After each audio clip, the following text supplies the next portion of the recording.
Welcome to my channel.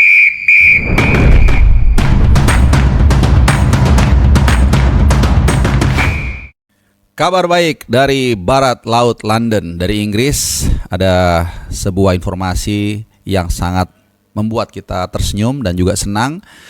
Tentunya dari Oxford United, ini klub dari Championship Division atau kasta kedua sepak bola profesional Liga Inggris, di mana kita semua tahu di sana ada dua warna Indonesia yang tergabung di klub milik dari Erick Thohir, yaitu Marcelino Ferdinand dan juga Ole Romney. Ya, Ole Romney calon pemain tim nasional kita, hanya tinggal menunggu waktu untuk dinaturalisasi dan mungkin akan diturunkan langsung oleh Patrick Kluivert pada 20 Maret mendatang menghadapi Australia. Dan tentunya kabar ini menarik untuk kita simak secara detail. Ya, kenapa gue paparkan secara detail, supaya juga tidak ada misinformasi yang mungkin kalian sudah dengar tapi belum full atau tidak detail. Nah, kali ini gue akan bahas soal kabar baik dari klub yang punya warna dasar kuning, dari Marcelino Ferdinand dan juga Ole Romney. Gue akan mulai dari Ole Romney. Ini pemain yang memang sangat diharapkan untuk bisa menjadi juru gedor saat kita menghadapi Australia nanti. Dan sepak terjangnya memang sudah bisa kita lihat dari awal musim ini, di mana dia sebenarnya tampil awal-awal itu cukup bagus di pramusim, tapi kemudian lama-lama tergeser posisinya. Dan di beberapa pekan terakhir menjelang penutupan 2024 sangat jarang mendapatkan minute play. Jangankan starter, masuk dari bangku cadangan aja nggak selalu rutin tiap minggu, week in, week out.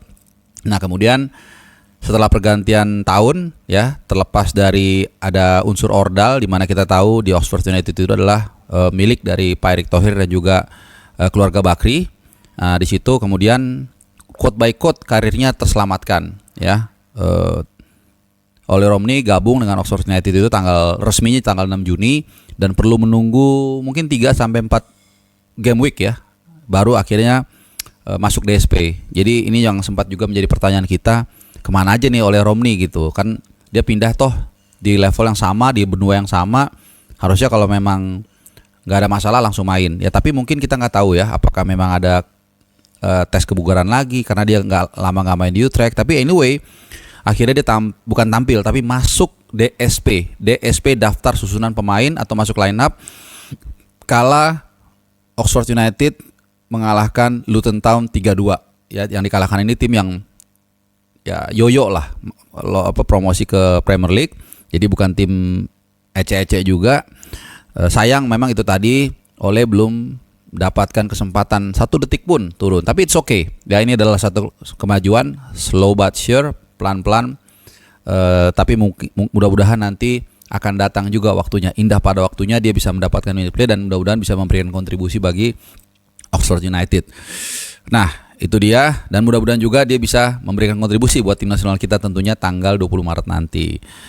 Buat dari Ole. Nah, masih dari Oxford United tapi kali ini dari tim akademinya atau under 21. Nah, seperti yang gue bilang, nggak apa-apa. Marcelino pelan-pelan, mungkin dia tuh sempat dapat 4 kali masuk DSP bulan November 2024, yaitu saat menghadapi Hull City, kemudian Watford, kemudian The Borough atau Middlesbrough, dan juga Sheffield United. Abis itu kepotong karena ada AFF.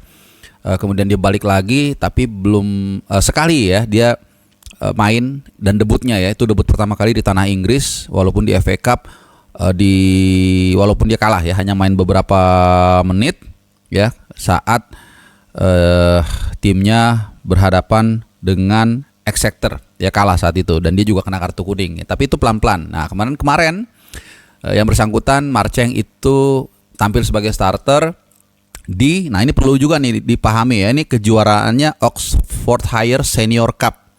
Jadi ini seperti mungkin kalau gue boleh menganalogikan ya supaya kita juga gampang untuk mendapatkan sudut pandang ya atau konteks.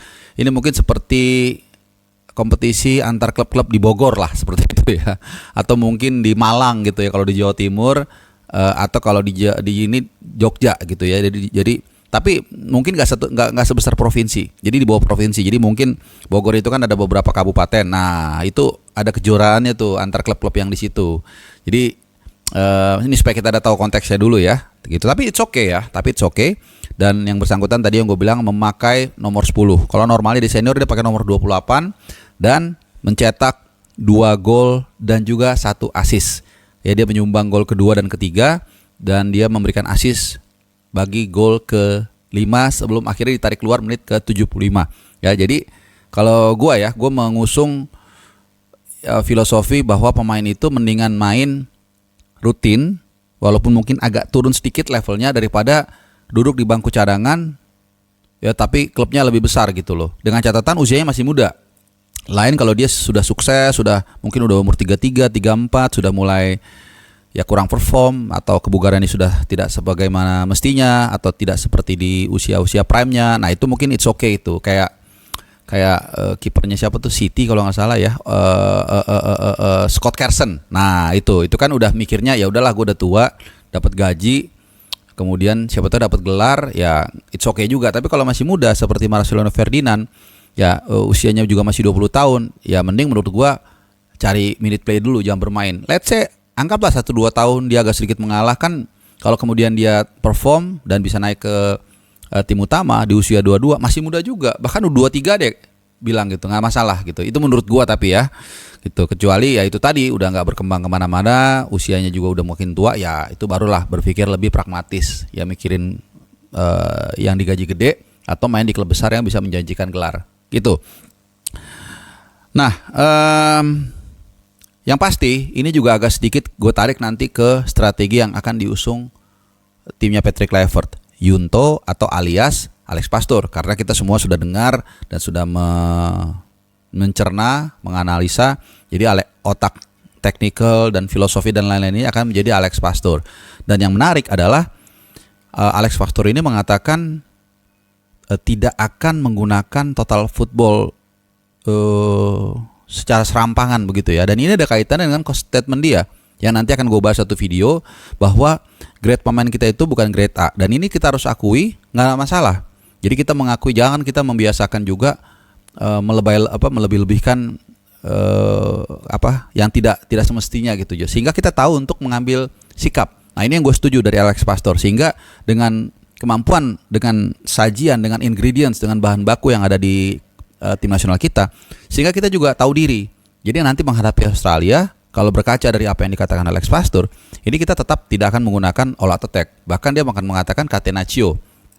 Intinya pragmatis lah, dan targetnya 1 poin pula. Nah, jadi kalau kita lihat kan kayak Nathan juga kemarin masih belum bisa survive di Championship Division, Marcelo juga masih berjuang dan lain-lain. Mungkin hanya 3-4 nama lah yang sudah settle di klubnya masing-masing, seperti Jay Itzes, kemudian Calvin Verdong, Tom Hai, bahkan Ragnar aja kadang starter, kadang enggak, segala macam. Jadi gue setuju dengan apa yang dikatakan Alex Pastoor, berkaca dari kita lihat situasi dari Marcelo dan Ole. Ya, walaupun ini juga udah mulai berkembang, tapi sedikit-sedikit. Makanya gue mungkin kalau gue nggak berubah, gue bikin judulnya slow but sure gitu ya. Tapi apapun itu, kita senang dengan perkembangan beberapa pemain kita yang positif, walaupun tadi masih ada catatan ya, seperti Nathan mungkin ya. Nathan ini yang paling mengkhawatirkan lah bahasanya, karena susah banget dia dapat tempat di tim senior, meskipun kemarin dia sudah sempat main di U21 ya, full time, dan sempat sakit juga. Nah, ini update terakhir ya, dan keluarganya